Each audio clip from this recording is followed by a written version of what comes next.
In Episode 5, we'll be doing an escape room review on the Funhouse by Crossroad Escape Games.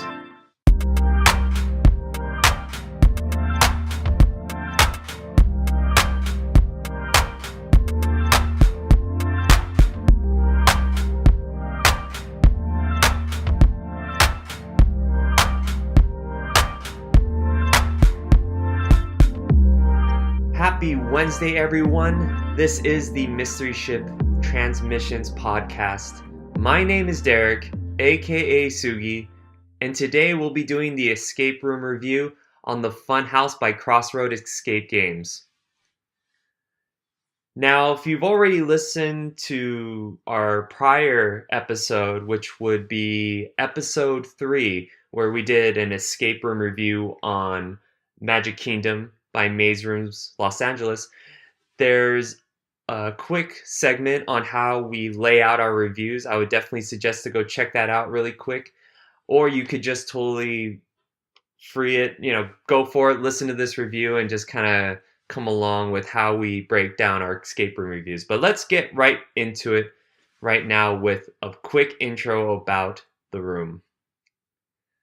So for the Funhouse, the goal for your team is that you are ready to test yourselves to become great magicians.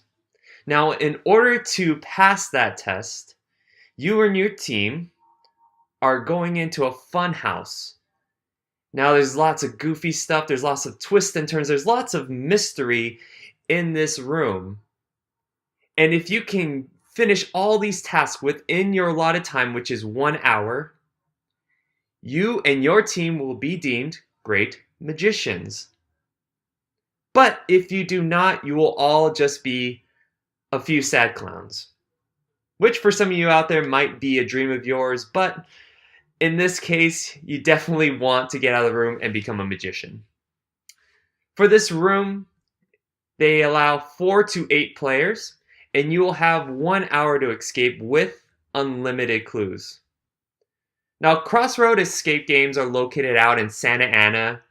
They're inside of an industrial park, so parking is free, and for the time of day that we went, there was plenty of parking space. During the day, not quite sure, there are a few other businesses around the area, so parking may be a tad limited, but it was a very big parking lot, so you shouldn't really have too much of a problem. Now, Crossroads do have private bookings for the rooms, and you won't have to worry about being grouped with any strangers. We're going to go ahead and move on to the puzzles and difficulty of this room. Now, for Crossroad Escape Games, they do have a difficulty rating for their rooms, which Funhouse is given a medium difficulty rating. And some escape rooms do this, not all of them, but some of them have success ratings on their rooms. And for this room in particular, it has a 40% success rating, meaning that 40% of people that go to this room do make it out. This room, for its puzzles, has a lot. It has a little bit of everything that you would definitely look for in an escape room. A little bit of the physical action puzzles, a few logical puzzles, and there are a few conventional locks located in the room. So it definitely gives you a lot of variety. Some rooms out there tend to play a little bit. They try to fit them all in, but sometimes there is one style that tends to play a little bit more predominantly. But there's something about this room that has a very good balance about it. It definitely levels out where, looking back, it doesn't really hit on one side of it. It feels pretty level. And it's a good thing. I will say that there was a lot of puzzles in this room. Tons. Maybe we took a little bit of time doing some of the puzzles, and we were feeling a little worried that we were constantly checking for time to make sure, or checking to see, because it just felt like a lot. And it wasn't in a bad way, because sometimes there's rooms out there that have very minimal puzzles, but the puzzles themselves require a lot of time. Or you may have some rooms that have tons of puzzles, but the difficulty of those puzzles may not be so difficult. But the idea is that it's a bunch of small puzzles maybe coming together to complete one big puzzle. Not usually a lot of puzzles being crammed into a room and being very linear, being one puzzle to another puzzle to another puzzle. That doesn't really tend to happen too much. It tends to be something, if there's a lot of puzzles in a room, that usually means that it's pretty non-linear, meaning that you could kind of spread out the work. But all in all, for the puzzles and the difficulty, definitely very accurate, I would say. It was challenging, but at the same time, there weren't too many time burners in this game, meaning puzzles like logic puzzles that tend to take a lot of time. Actually referenced time burners in a previous podcast, but the idea behind the time burners is that it's simply puzzles that take a long time to go through. Things like logic charts. They give you a little bit of information and you are left with putting things in a certain order in order to discover an answer. Those kind of things I call time burners. They're definitely not something that gets solved immediately. But all in all, very, very fun, very, very clever puzzles. And they all work for the theme of the story. Now moving on to decor. Does this place look like a fun house? Absolutely. Definitely great. The music that they incorporate into the room was awesome. Definitely very good. The different scenarios, the atmosphere definitely fits. There wasn't really a moment in that room where it felt out of place. Everything worked to a T. They also incorporate a very fun way of using the audio, which we'll get into the payout section. But very, very clever. It almost reminds me of a lot of rooms tend to not put a lot of stuff in said rooms. For that reason being is that, for one, maybe they may not want to overload you sensory wise. Sometimes when you go into a room and there's a lot of stuff to look at, it can be a little bit intimidating. You're not sure what's really used for the game and what's just there for scenery. But there are also rooms out there that are so bare minimum that it's just really boring and not. We had an experience with an escape room in the past that definitely left us with a bad taste in our mouth. Just feeling like, wow, there's a lot of missing potential there, and there's a lot of good things they could have put into this room, but it just doesn't make sense or it didn't work. But in this case, for the funhouse, awesome work with the decor, and some of the elements and technology that they use in this room work very, very, very well. So moving on to the payout section.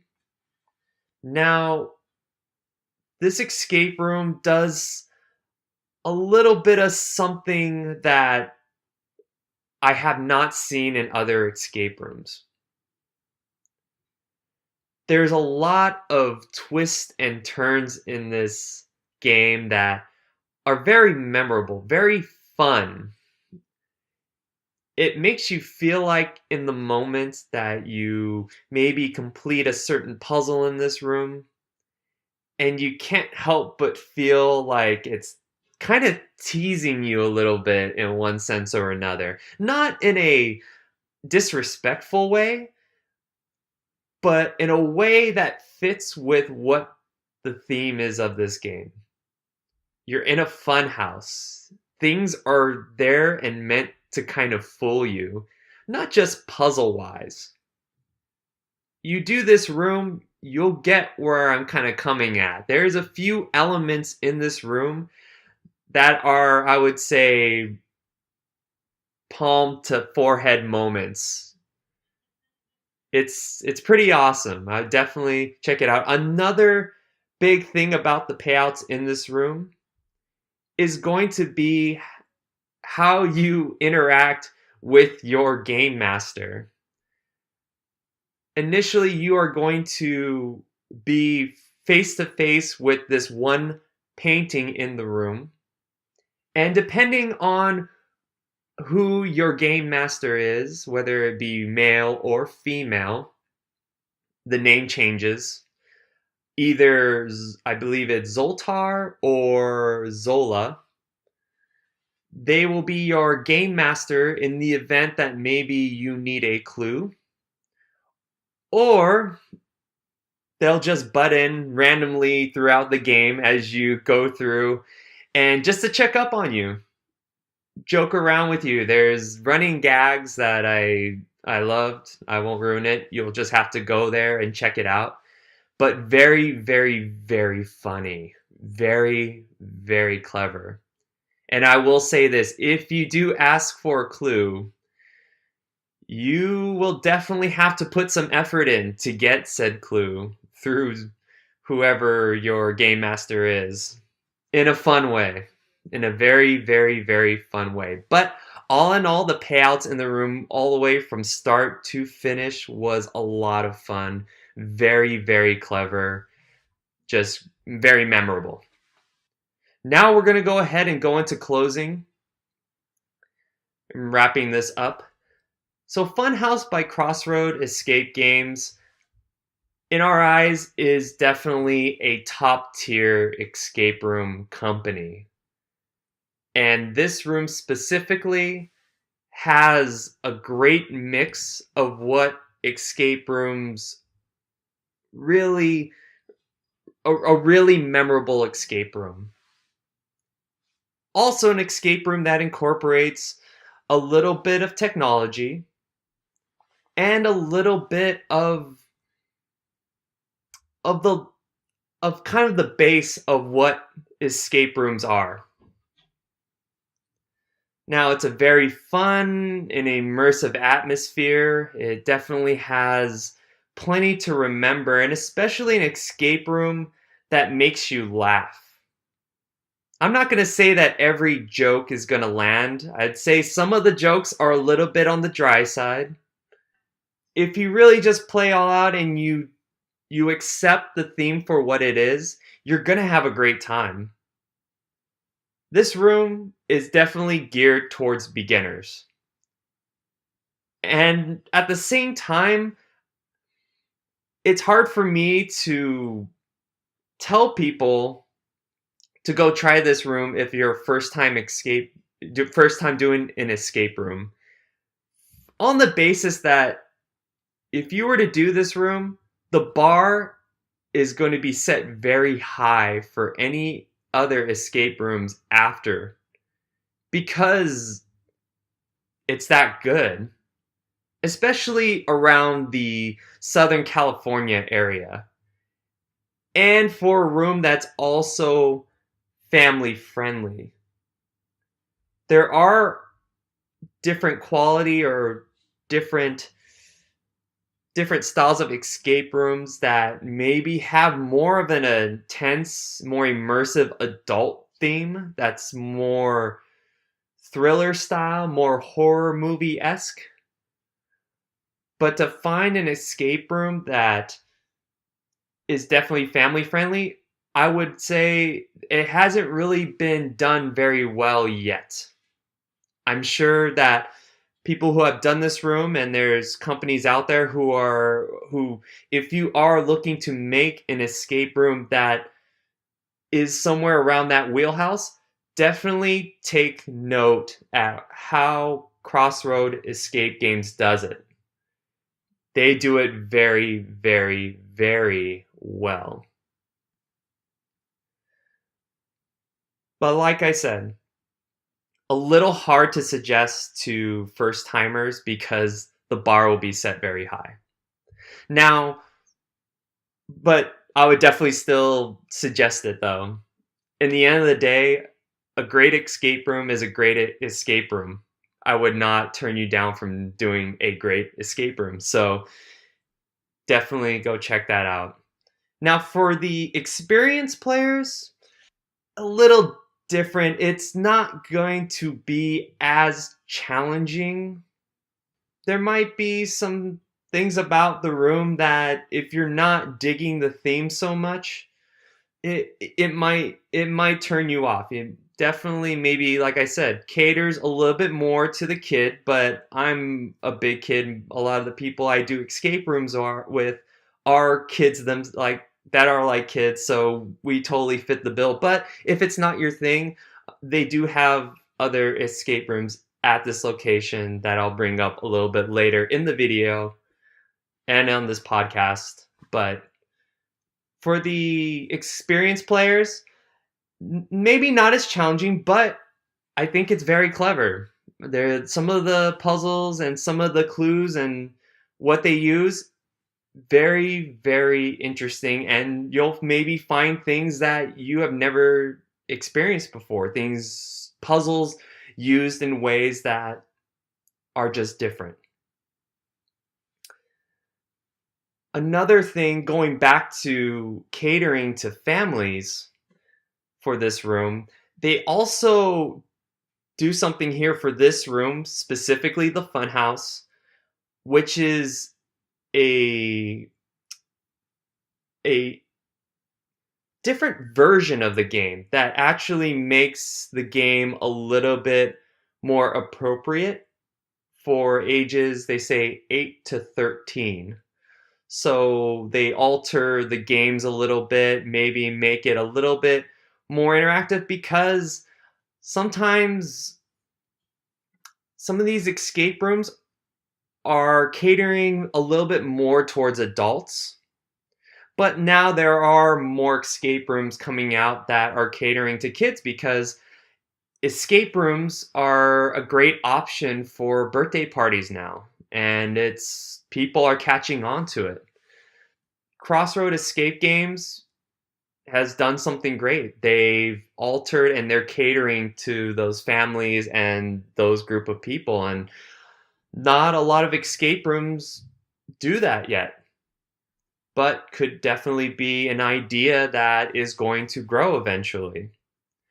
If you are going to do that though, if you are looking and interested into the kid version, definitely, they say online on their website that you should go ahead, do the booking online, and then you'll have to call them, let them know, and make sure that you're getting the kid version and not the regular version. They also have another room at their location in Santa Ana, which is the one actually that they're most famous for, which is called the Hex Room. Haven't done that room yet, but definitely will be doing that room in the future. Another escape room that incorporates a different kind of approach, a different theory on escape rooms, and can't wait to do a review on that one. So with all that said, I would love to hear from you guys. Are you guys excited to go check out the Funhouse? Have you done it already? If you have, we would love to hear your own experience, what you guys enjoyed about it. Give us a little maybe if you do it on social media, hashtag it mystery ship, or go to our Facebook page, like our page, put it under, we always post a link. Go ahead and comment in that section. Let us know what you thought of the room, or go onto our YouTube channel and subscribe there and leave a comment. Tell us what you think. All right, so in our next episode, for episode 6, we'll be going over small groups versus big groups in escape rooms. So definitely check in next Wednesday for that. And I can't wait to hear from you guys. We're going to keep making these episodes and we hope you're enjoying them. Let us know. And until next time from the Mystery Ship, challenge yourself, have fun, and escape well.